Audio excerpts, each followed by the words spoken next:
విశాఖ కేంద్రంగా జనసేన పార్టీ కొత్త వ్యూహానికి తెరతీస్తున్నట్టుగా తెలుస్తోంది. తెలుగు రాజకీయాల్లో పార్టీని మరింతగా జనంలోకి తీసుకెళ్లడానికి కొత్త ప్రణాళికలు రచిస్తున్న పవన్ అవమానించిన చోటే అందలం ఎక్కాలనే నిర్ణయానికి వచ్చినట్టు సన్నిహితులు చెబుతున్నారు.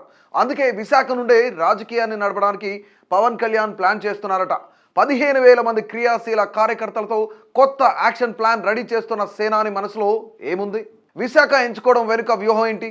Watch the story. Janasena party క్రియాశీల కార్యకర్తలతో విశాఖలో 3 రోజుల భారీ సమావేశాలను ఏర్పాటు చేస్తోంది.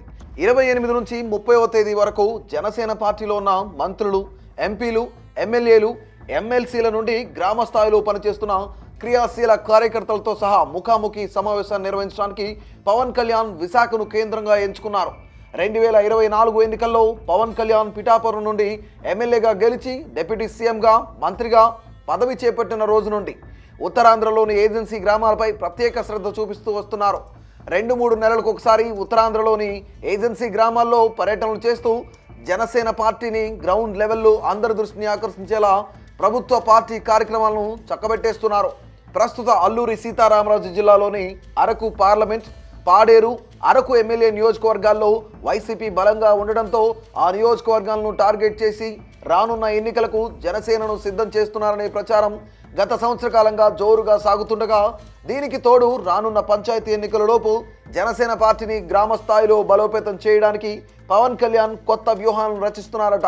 అందులో భాగంగానే పార్టీకి గ్రామ స్థాయిలో ఉన్న నాయకులే బలమైన పునాదులుగా భావిస్తున్న పవన్ కళ్యాణ్ త్వరలో తెలంగాణ, ఆంధ్రప్రదేశ్ రాష్ట్రాల్లో జరగనున్న గ్రామ పంచాయతీ ఎన్నికల కోసం 2 తెలుగు రాష్ట్రాల్లోని క్రియాశీలకంగా వ్యవహరిస్తున్న 15,000 మంది జనసేన కార్యకర్తలతో సేనతో సేనాని పేరుతో భారీ స్థాయిలో కార్యకర్తల ముఖాముఖి కార్యక్రమానికి కార్యాచరణ రూపొందించారు.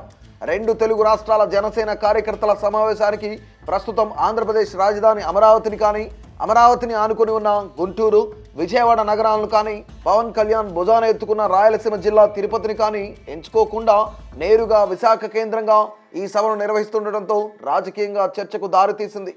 ఆంధ్రప్రదేశ్లో ప్రస్తుతం జనసేన, తెలుగుదేశం, బీజేపీ కూటమి అధికారంలో ఉంది.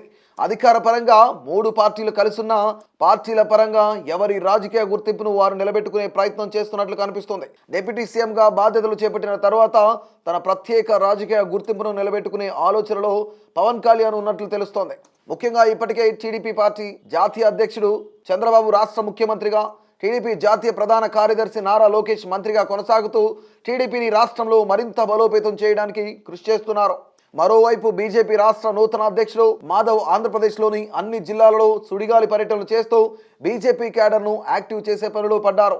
ఇదే సమయంలో జనసేనాని పవన్ కళ్యాణ్ సేనతో సేనాని పేరుతో 2 తెలుగు రాష్ట్రాల జనసేన క్రియాశీలక కార్యకర్తలను ఒకే చోటుకు తీసుకొచ్చి దిశానిర్దేశం చేయడానికి ప్రయత్నిస్తుండటం ప్రాధాన్యతను సంతరించుకుంది. జనసేన పార్టీని ఏపీ, తెలంగాణలో మరింత బలోపేతం చేయాలన్న పవన్ కళ్యాణ్ ఆలోచన కరెక్ట్గానే ఉన్నా విశాఖనే ఎందుకు ఎంచుకున్నారనే ప్రశ్న ప్రతి ఒక్కరిలోనూ మొదలవుతోంది.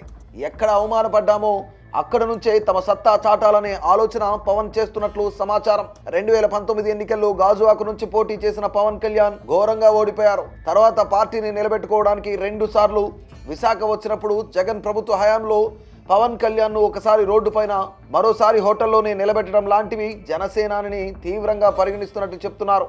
అందుకే జనసేన పార్టీ అధ్యక్షుడిగా ఓటమి చెందిన విశాఖ నుంచే తమ పార్టీ ఎదుగుదలకు కొత్త ఎజెండాను రెడీ చేసుకుంటున్నారట. 2029 ఎన్నికలకు ఇంకా దాదాపుగా 3.5 సంవత్సరాల సమయం ఉంది. ఈ 3.5 సంవత్సరాల్లో పార్టీని బలోపేతం చేయడం, ముఖ్యంగా గ్రామ స్థాయిలో పార్టీ కేడర్ను బలంగా తయారు చేయడమే పవన్ కళ్యాణ్ లక్ష్యంగా చెబుతున్నారు. పంచాయతీ ఎన్నికల నాటి నుంచే గ్రామాల్లో తమ ఉనికిని పెంచుకోవడానికి జనసేనాని ఈ ప్రయత్నం చేస్తున్నట్లు చెప్తున్నారు. కేవలం ఆంధ్రప్రదేశ్లోని గ్రామాలపైనే దృష్టి పెట్టడం కాకుండా తెలంగాణలోని గ్రామాలలో కూడా పవన్ కళ్యాణ్కి ఉన్న అభిమానులను, జనసేన పార్టీ క్యాడర్ను ఒక తాటిపైకి తీసుకొచ్చి రానున్న పంచాయతీ ఎన్నికల్లో బరిలో నిలపాలనే ఆలోచన చేస్తున్నారట. ఆగస్టు 28 నుండి 30వ తేదీ వరకు జరిగే సేనతో సేనాని కార్యక్రమంలో 3 రోజుల పాటు పవన్ కళ్యాణ్ విశాఖలోనే ఉండనున్నారు. 28న ఎమ్మెల్యేలు, ఎమ్మెల్సీలతో సమావేశం, 29వ తేదీన ఎంపీలు, పార్లమెంటు నాయకులతో సమావేశం నిర్వహించడమే కాకుండా 30వ తేదీ 15,000 మంది క్రియాశీల కార్యకర్తలతో ముఖాముఖి మాట్లాడి జనసేన పార్టీ భవిష్యత్తు రాజకీయ ప్రయాణాన్ని వివరించనున్నట్టు తెలుస్తోంది. కూటమిలో భాగస్వామిగా ఉన్న జనసేన పార్టీ భవిష్యత్ రాజకీయం ఎటువైపు వెళుతుందో ఇప్పుడే చెప్పడం కష్టం, కానీ సొంత క్యాడర్ను సిద్ధం చేసుకోవడానికి పవన్ కళ్యాణ్ ఈ కార్యక్రమం నిర్వహిస్తున్నట్లు రాజకీయ విశ్లేషకులు అభిప్రాయపడుతున్నారు. మరి విశాఖలో జరిగే ఈ మహాసభలో జనసేనాని ఎలాంటి సందేశం ఇస్తారో చూడాలి.